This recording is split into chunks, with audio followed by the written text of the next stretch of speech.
Foundation Stones to Happiness and Success by James Allen. Chapter 5. Equal-mindedness. To be equally minded is to be peacefully minded, for a man cannot be said to have arrived at peace who allows his mind to be disturbed and thrown off the balance by occurrences. The man of wisdom is dispassionate, and meets all things with the calmness of a mind in repose and free from prejudice.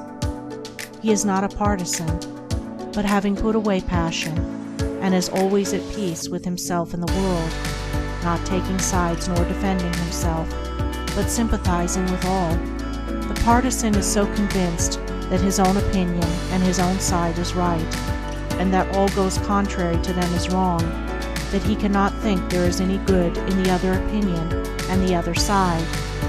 He lives in a continual fever of attack and defense, and has no knowledge of the quiet peace of an equal mind.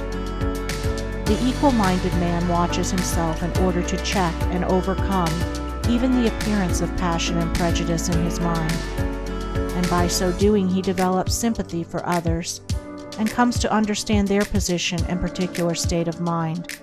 And as he comes to understand others, he perceives the folly of condemning them and opposing himself to them. Thus there grows up in his heart a divine charity which cannot be limited, but which is extended to all things that live and strive and suffer.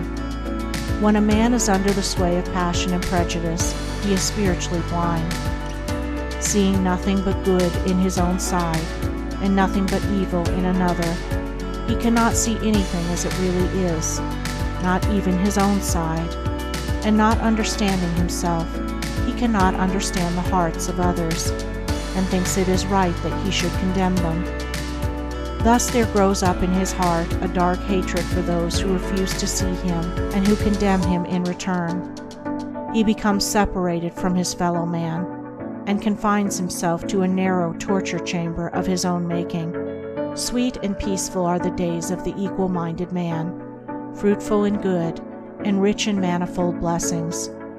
Guided by wisdom, he avoids those pathways which lead down to hatred and sorrow and pain, and takes those which lead up to love and peace and bliss. The occurrences of life do not trouble him, nor does he grieve over those things which are regarded by mankind as grievous, but which must befall all men in the ordinary course of nature. He is neither elated by success nor cast down by failure.